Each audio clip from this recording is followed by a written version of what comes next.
नमस्कार दोस्तों, मैं मनसाराम वर्मा अपने चैनल एसएम स्टडी गुरु पर आप सभी का वेलकम करता हूं। दोस्तों, यूपी ट्रिपल एससी गन्ना पर्यवेक्षक का पेपर 31 अगस्त 2019 को हुआ है और उसकी उत्तर कुंजी के साथ हम प्रस्तुत हो रहे हैं। यहां पे हम जीएस के 50 प्रश्न और हिंदी के 25 प्रश्न के उत्तर आपके साथ डिस्कस करेंगे। तो जिन साथियों का लोअर पीसीएस, खास करके लोअर पीसीएस का एग्ज़ाम है, तो उससे पहले एकमात्र पेपर यही है गन्ना पर्यवेक्षक का जो हुआ है। तो यहाँ से आप पैटर्न भी देख पाएंगे, कैसे प्रश्न पूछे जा रहे हैं, इन सभी को आप देख पाएंगे हिंदी और जीएस के। तो मैं कहना चाहूँगा कि जिन साथियों का लोअर पीसीएस, जूनियर असिस्टेंट, वनरक्षक, कोई भी यूपी ट्रिपल एससी का एग्ज़ाम देने वाले हैं तो ये वीडियो पूरा देखें, क्योंकि एक भी प्रश्न आपकी परीक्षा में इस वीडियो से रिपीट होता है तो वो आपके लिए बोनस होगा। तो स्टार्ट करते हैं बिना किसी की देरी के। जिन साथियों ने गन्ना पर्यवेक्षक का पेपर दिया हुआ है, आंसर मैच कर सकते हैं। और लास्ट में एक बार कमेंट बॉक्स ज़रूर चेक करें, क्योंकि अगर एक भी क्वेश्चंस मिस होता है तो हम वहाँ पे उसका आंसर सही कर देंगे। और आपकी अगर कोई राय होती है तो आप बता सकते हैं। यहाँ से मेरी कोशिश है कि 100% सही उत्तर बताए जाएंगे। तो ये बीए सीरीज है, यहाँ पे आप देख सकते हैं। तो यहाँ पे फर्स्ट क्वेश्चन है, 26 नंबर क्वेश्चन है, बागान द्वारा प्राप्त पेय फसल निम्नलिखित में से कौन है? जूट, बाजरा, चाय और मक्का। तो इसका सही आंसर जो होगा वो है चाय। चाय इसका सही आंसर है, option number c. Next question है, निम्नलिखित में से कौन सा आधारित संरचना कारक, इंफ्रास्ट्रक्चरल फैक्टर्स, कृषि विकास से संबंधित नहीं है? तो क्वेश्चंस को एग्जाम में बहुत अच्छे से पढ़ना होता है कि नहीं और हाँ में कभी कभी क्वेश्चन गलत हो जाते हैं। तो सिंचाई, सड़कों की उपलब्धता, बीमा या फिर खनन। तो इसका सही आंसर जो होगा ऑप्शन नंबर डी, यानी कि खनन। नेक्स्ट है 28 नंबर क्वेश्चन है, व्यावसायिक उपयोग के लिए सब्जियां, फूल और फल उगाने की क्रिया के लिए निम्नलिखित में से किस शब्द का उपयोग किया जाता है? तो इसका सही आंसर होगा ऑप्शन नंबर ए, हार्टिकल्चर। पर्यावरणीय खेती, इको फार्मिंग को ... नाम से जाना जाता है। शुष्क खेती, ड्राई फार्मिंग, संविदा खेती, कॉन्ट्रैक्ट फार्मिंग, झूम खेती, झूम फार्मिंग, जैविक खेती, ऑर्गेनिक फार्मिंग। तो इसका सही आंसर आप लोग एक बार आंसर करिए, उसके बाद मैं जो बता रहा हूँ उसे मैच करिए, देखिए आप सही कर पा रहे हैं कि नहीं कर पा रहे हैं। इसका सही आंसर होगा ऑप्शन नंबर डी, यानी कि जैविक खेती। जैविक खेती, ऑर्गेनिक फार्मिंग इसका सही आंसर होगा। नेक्स्ट है, सिंचाई के लिए निम्नलिखित तरीकों में से किसे ट्रिकल सिंचाई के रूप में जाना जाता है? तो इसका सही आंसर होगा ड्रिप सिंचाई। ड्रिप सिंचाई को ट्रिकल सिंचाई के रूप में जाना जाता है। नेक्स्ट क्वेश्चन है 31 नंबर क्वेश्चन, निम्नलिखित में से कौन सा एक खरीफ फसल है? कौन सी खरीफ फसल है? कपास, गेहूँ, चना और सरसों। इसमें से आप सबको बताना है। तो इसका सही आंसर होगा कपास, ऑप्शन नंबर ए। तो आप चैनल को सब्सक्राइब जरूर कर लीजिए, क्योंकि यहाँ पे महत्वपूर्ण वीडियो आपको देखने को मिलते हैं। जैसे यूपीएसआई के हिंदी के पेपर्स हमने ऑलरेडी अपलोड कर दिए हैं, प्लेलिस्ट में जाकर आप चेक कर सकते हैं। और कई महत्वपूर्ण जो स्टडी मटेरियल हैं चैनल पे मिलते रहते हैं। तो चैनल को सब्सक्राइब कर लीजिए, वीडियो को लाइक और शेयर जरूर करिए। नेक्स्ट क्वेश्चन है, निम्नलिखित में से कौन सा एक भारतीय कृषि की मुख्य विशेषता नहीं है? तो इसका सही आंसर क्या होगा? 32 का सही आंसर होगा डी, इसमें औद्योगिक फसलों की प्रधानता है ये। नेक्स्ट है, कृषि निर्यात नीति 2018 का लक्ष्य वर्ष 2022 तक भारत के कृषि निर्यात में $US तक बढ़ाना है। तो इसका सही आंसर होगा ऑप्शन बी, 60 बिलियन से अधिक। काफ़ी अंदर से क्वेश्चंस पूछे गए हैं और गन्ना पर्यवेक्षक का पेपर था तो यहाँ से एग्रीकल्चर से ज़्यादा क्वेश्चन पूछे गए हैं। एक प्रकार की खेती है जिसमें किसान अपने संसाधनों को एक जगह एकत्रित करते हैं और अपने संसाधनों के अनुपात में कृषि उत्पादों को वितरित करते हैं। तो इसका सही आंसर बताएं। सही आंसर होगा इसका डी ऑप्शन, सहकारी खेती, कोऑपरेटिव फार्मिंग इसका सही आंसर होगा, ऑप्शन नंबर डी। नेक्स्ट है, जून 2019 में निम्नलिखित में से किस लेखक को अंग्रेजी भाषा में भारतीय साहित्य को समृद्ध बनाने में उनके उत्कृष्ट योगदान के लिए 54वें ज्ञानपीठ पुरस्कार? यानी कि आप क्वेश्चन को पढ़ेंगे तो टाइम लगेगा, ऐसा कुछ क्वेश्चंस बनाए गए हैं और आंसर इसका है अमिताभ घोष। अमिताभ घोष को ज्ञानपीठ पुरस्कार अंग्रेजी भाषा के लिए दिया गया। नेक्स्ट है, क्रिकेट विश्व कप 2019 में निम्नलिखित में से किस टीम ने एक भी मैच जो है नहीं जीते, सारे मैच हार गई? तो उसका सही आंसर होगा option number c, Afghanistan. Afghanistan इसका सही आंसर होगा, ऑप्शन सी। नेक्स्ट है 27 जून 2019 में जापानी सरकार कोबे के अधिकारियों ने एक सिस्टर सिटी साझेदारी के लिए भारतीय शहर के साथ एक आशय पत्र लेटर ऑफ इंटेंट को पर समझौता किया। तो इसका सही आंसर क्या होगा? 37। इसका सही आंसर होगा option number D, Ahmedabad. Ahmedabad इसका सही आंसर है। जुलाई 2019 में ईस्ट कोस्ट रेलवे ने इलेक्ट्रॉनिक रूप से सूचना प्रदान करने और डिजिटल इंडिया को बढ़ावा देने के लिए किस मोबाइल ऐप को लॉन्च किया? तो इसका सही आंसर होगा बी ऑप्शन, ई कोर यात्रा। नेक्स्ट है गरीबी को मापने के लिए उपयोग की जाने वाली सामान्य विधि जो आय या उपभोग के स्तर पर आधारित होती है क्या कहलाती है? तो इसका सही आंसर बताएं। 39 का सही आंसर ऑप्शन नंबर सी है। तो इसका गरीबी रेखा इसका सही आंसर होगा। नेक्स्ट है 40 नंबर क्वेश्चन, भारत में राष्ट्रीय उपभोक्ता दिवस कब मनाया जाता है? तो इसका सही आंसर होगा ऑप्शन नंबर सी, यानी कि 24 दिसंबर को राष्ट्रीय उपभोक्ता दिवस मनाया जाता है। नेक्स्ट है 2017-18 के दौरान भारत में तीसरा सबसे बड़ा प्रत्यक्ष विदेशी निवेशक देश निम्नलिखित में से कौन सा है? नीदरलैंड, सिंगापुर, यूएसए या फिर मालदीव?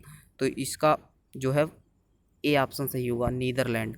नेक्स्ट है भारतीय संविधान का कौन सा अनुच्छेद कानून के समक्ष समानता प्रदान करता है? तो काफ़ी इजी क्वेश्चन था। इसका ऑप्शन बी होगा, अनुच्छेद 14।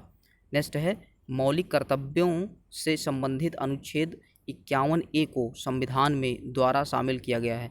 तो ये भी इजी क्वेश्चन था। 42वां यानी कि 42वां संविधान संशोधन अधिनियम था। नेक्स्ट है पंचायती राज व्यवस्था के तहत ग्राम सभा के सदस्य कौन हैं? तो इसका सही आंसर होगा ऑप्शन नंबर, यहाँ पे सी देख सकते हैं, सी, पंचायत क्षेत्र में मतदाता के रूप में पंजीकृत सभी वयस्क सदस्य जो है ग्राम सभा के सदस्य होते हैं। तो इसका सी आंसर सही है। नेक्स्ट है गुजरात के उस मतदान केंद्र का नाम बताएं जहां लोकसभा चुनाव 2019 में मतदाता सूची वोटर रोल एकमात्र मतदाता था, यानी कि सिंगल मतदाता वहां से था। तो ये बहुत अच्छा क्वेश्चन है, बहुत अंदर से क्वेश्चन पूछा गया है। तो इसका ए ऑप्शन सही हुआ, ए ऑप्शन, बानेज जूनागढ़ लोकसभा निर्वाचन क्षेत्र इसका सही आंसर है। और यहाँ पे एकमात्र थे जिनका नाम था, वोटर का नाम था गुरुभारत दास दर्शन दास उनका नाम था, ये देख सकते हैं। नेक्स्ट है ग्रीनविच मीन टाइम से भारतीय मानक समय कितना आगे है? तो 5.5 घंटा आगे है, ऑप्शन नंबर डी। नेक्स्ट है निम्नलिखित में से कौन सी झील मणिपुर में स्थित है? तो लोकटक झील यानी कि ऑप्शन बी। निम्नलिखित में से कौन सी जनजाति नीलगिरी पहाड़ियों में नहीं पाई जाती है? तो इसका सही आंसर क्या होगा? ऑप्शन डी इसका सही है, मोग सही होगा। नेक्स्ट है गोदावरी नदी महाराष्ट्र के नासिक जिले में पश्चिमी घाट की ढलानों से निकलती है। तो इसका सही आंसर होगा D option, Nashik. Next question है श्रीनगर किस नदी के तट पर स्थित है? तो श्रीनगर किस नदी के तट पर स्थित है? 50 नंबर क्वेश्चन है झेलम इसका सही आंसर है, झेलम नदी के किनारे स्थित है। नेक्स्ट है मैक्सिको की खाड़ी किसके द्वारा अटलांटिक महासागर से जुड़ी हुई है? तो इसका सही आंसर बताएं। फ्लोरिडा स्टेट यानी कि फ्लोरिडा जल संधि इसका सही आंसर है, ऑप्शन ए। मैक्सिको की खाड़ी जो है फ्लोरिडा जल संधि द्वारा अटलांटिक महासागर से जुड़ती है। नेक्स्ट है हवाई महाद्वीप निम्नलिखित में से किसका उदाहरण है? हवाई ज्वालामुखी ये काफ़ी बार रिपीटेड क्वेश्चन है। ढाल ज्वालामुखी जो है इसका सही आंसर है। निम्नलिखित में से कौन सी प्रणाली भारत में ब्रिटिश शासन के द्वारा भूमि राजस्व प्रणाली से संबंधित नहीं थी? तो इसका सही आंसर होगा ऑप्शन सी, दस्तक। नेक्स्ट है निम्नलिखित में से कौन सा दूसरा प्रांत था जिसने सहायक संधि को स्वीकार किया था? तो इसका सही आंसर होगा मैसूर इसका सही आंसर होगा, ऑप्शन बी। नेक्स्ट है मेरठ छावनी में 1857 के सैनिक विद्रोह की शुरुआत कब हुई थी? तो इसका सी ऑप्शन सही है, 10 मई 1857। महात्मा गांधी के किस अमेरिकी जीवनी लेखन ने लिखा था कि असहयोग भारत और गांधी जी के जीवन में एक युग का नाम बन गया? तो उन्होंने लुईस फिशर जी ने लिखा था। लुईस फिशर ने जो है जीवनी लिखी थी उन्होंने ही लिखा था। नेक्स्ट है भारत के पहले प्रधानमंत्री पंडित जवाहरलाल नेहरू ने 14 अगस्त 1947 की मध्य रात्रि को नियति से वादा ट्रिस्ट विद डेस्टिनी शीर्षक भाषण कहाँ से दिया था? तो इसका सही आंसर होगा संसद संविधान सभा से। नेक्स्ट है 1946 की अंतरिम सरकार में कार्यकारी परिषद के उपाध्यक्ष कौन थे? तो 58 नंबर क्वेश्चन है, इसका आंसर भी होगा जवाहरलाल नेहरू। नेक्स्ट है हरीशचंद्र अनुसंधान संस्थान कहाँ स्थित है? तो इसका सही आंसर है ऑप्शन डी, इलाहाबाद प्रयागराज में स्थित है। नेक्स्ट है 2001 की जनगणना पूछी गई है। 2001 की जनगणना रिपोर्ट के अनुसार उत्तर प्रदेश में लिंगानुपात क्या था? तो इसका सही आंसर है 898, जो है 14 अंक जो है वृद्धि हुए। इस समय है 2011 की जनगणना के अनुसार जो है 912 है, 912। नेक्स्ट है रामायण के रचयिता वाल्मीकि का आश्रम निम्नलिखित में से कहाँ स्थित है? तो रिपीटेड क्वेश्चन है, ब्रह्मवर्त, ब्रह्मवर्त इसका सही आंसर होगा। नेक्स्ट क्वेश्चन है इंडियन ऑयल कॉरपोरेशन की तेल रिफाइनरी उत्तर प्रदेश में कहाँ स्थित है? तो इसका सही आंसर है मथुरा, मथुरा में स्थित है। निम्नलिखित में से कौन सी जनजाति उत्तर प्रदेश के अनुसूचित जनजाति की सूची में शामिल नहीं है? तो इसका सही आंसर होगा बी ऑप्शन, तड़वी। नेक्स्ट है निम्नलिखित हिंदुस्तानी शास्त्रीय गायकों में से किसका संबंध उत्तर प्रदेश राज्य से था? तो इसका ये यूपीपी का रिपीटेड क्वेश्चन है। तो सिद्धेश्वरी किसी उसमें आया था पेपर में, सिद्धेश्वरी देवी। तो ये रिपीटेड क्वेश्चन है, फिर रिपीट हो सकता है। नेक्स्ट क्वेश्चन है किस बहुराष्ट्रीय कंपनी ने दिसंबर 2018 में उत्तर प्रदेश राज्य में 5000 करोड़ के निवेश के साथ स्टोर खोलने के लिए एक समझौता ज्ञापन MOU पर हस्ताक्षर किया? तो इसका सही होगा आईकिया जो है ग्रेटर नोएडा में लगाने की बात हो रही थी, तो आईकिया के साथ समझौता हुआ है। नेक्स्ट है निर्देशों का एक संग्रह है जो कंप्यूटर द्वारा निष्पादित किए जाने वाला एक विशिष्ट कार्य है। तो इसका सही आंसर होगा प्रोग्राम इसका सही आंसर होगा सी ऑप्शन। नेक्स्ट है एक ऐसा उपकरण है जो अन्य प्रोग्राम या उपकरणों के लिए कार्यात्मक प्रदान करता है जिन्हें ग्राहक या क्लाइंट कहा जाता है। तो क्लाइंट यहाँ पे आंसर होगा सर्वर इसका सही आंसर होगा ऑप्शन डी। नेक्स्ट है निम्नलिखित में से कौन एक 2018 में स्थापित भारत का सबसे तेज सुपर कंप्यूटर है? तो यहाँ पे प्रत्युष सही आंसर होगा ऑप्शन डी। तो कंप्यूटर के कई क्वेश्चंस पूछे जा रहे हैं, तो कंप्यूटर पढ़ के ही जाइए, काफ़ी इजी क्वेश्चंस होते हैं, पढ़ेंगे नहीं तो भी हो सकते हैं, हो जाएंगे। प्रधानमंत्री किसान योजना के अनुसार 31 मई 2019 को संशोधित नई केंद्र सरकार की पहली कैबिनेट बैठक में यह प्रदान करने का निर्णय लिया गया। तो इसमें जो है सभी किसानों को 6000 रुपये प्रतिवर्ष देने की बात कही गई। जून 2019 के अनुसार रिसर्च एंड एनालिसिस विंग रा के प्रमुख सामंत गोयल, सही आंसर होगा ऑप्शन बी सामंत गोयल। केंद्र सरकार ने जुलाई 2019 के केंद्रीय बजट में प्रदूषण नियंत्रण योजनाओं के लिए national clean air programme NCAP के अंतर्गत प्रदूषण मुक्त भारत के दृष्टिकोण से के लिए 460 करोड़ आवंटित किए। तो इसका सही आंसर होगा option number D, green mother earth और ब्लू स्काई सही आंसर है इसका। नेक्स्ट क्वेश्चन है वर्ष 2018-19 में निम्नलिखित में से कौन सा सार्वजनिक क्षेत्र सर्वाधिक लाभदायक यूनिट है? तो इसका सही आंसर होगा IOC, Indian oil corporation, option A. Next है 73वां संविधान संशोधन निम्नलिखित में से किससे संबंधित है? तो इसका डी आंसर सही होगा पंचायती राज संस्थाएं। पश्चिमी घाट का सर्वोच्च शिखर कौन सा है? तो अनाई मुडी इसका सही आंसर होगा ऑप्शन ए। जौनपुर के द्वारा निर्मित अटाला मस्जिद अन्य मस्जिदों के निर्माण के लिए एक मिसाल मॉडल बन गई है। तो इसका आंसर होगा इब्राहिम सरकी के द्वारा बनवाई गई। तो इस प्रकार जो है यहाँ पे देख सकते हैं। नेक्स्ट है 76 नंबर क्वेश्चन, चावल निम्नलिखित में से किस राज्य की एक वाणिज्यिक फसल है? यहाँ से जो है जनरल साइंस और अर्थमेटिक के क्वेश्चन स्टार्ट हो रहे हैं।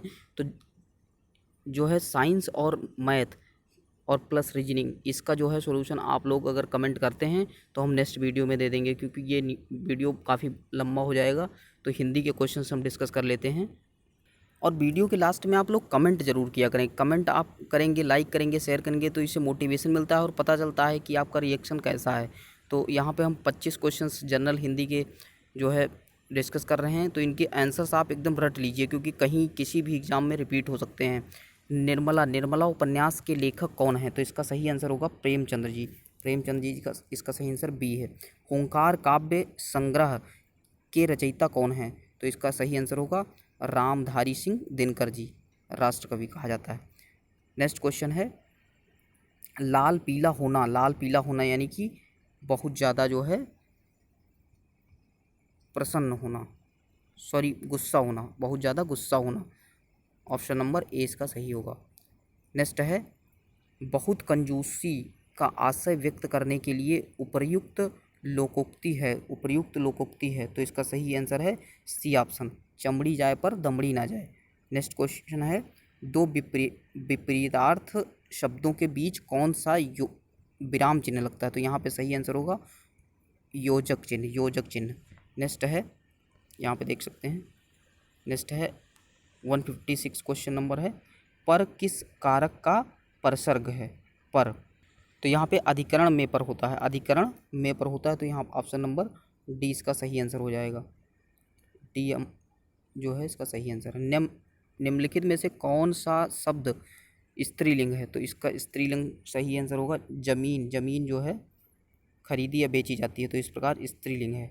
नेक्स्ट है पदक्रम की दृष्टि से कौन सा वाक्य शुद्ध है? तो ऑप्शन नंबर ए विराट तेज खेलता है, जाहिर सी बात है सही आंसर है।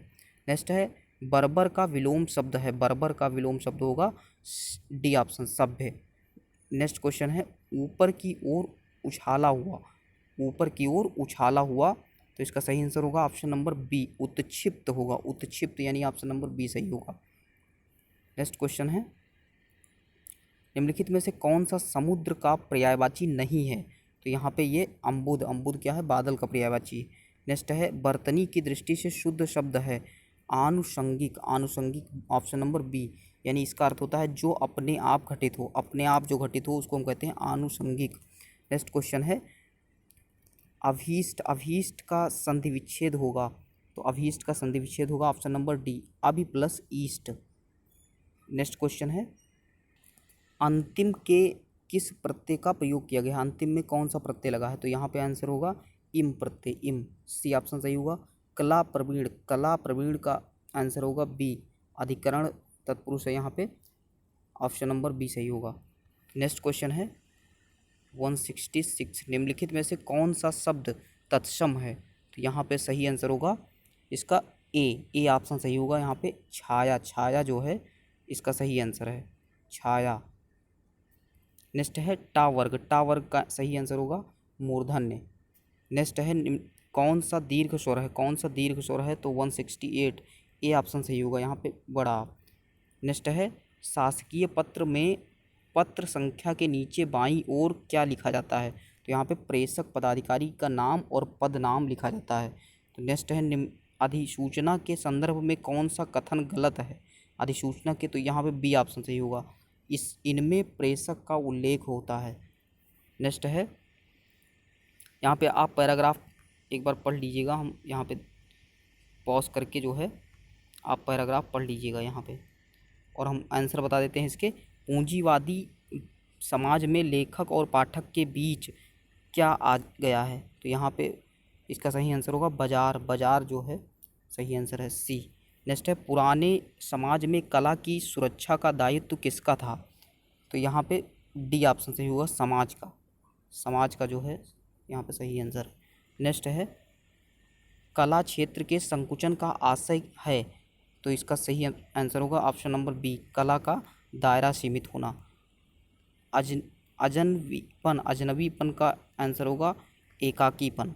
नेक्स्ट है गद्यांश का सर्वाधिक उपर्युक्त शीर्षक है, तो इसका आंसर होगा हमारे हिसाब से बी होगा पूंजीवाद समाज में कला। बाकी आंसर की आएगी, अगर कोई भी मिसमैच होता है किसी भी क्वेश्चन में तो हम जो है फर्स्ट पिन्ड कमेंट में जो है उसको डाल देंगे। So thank you so much. जय हिंद जय भारत।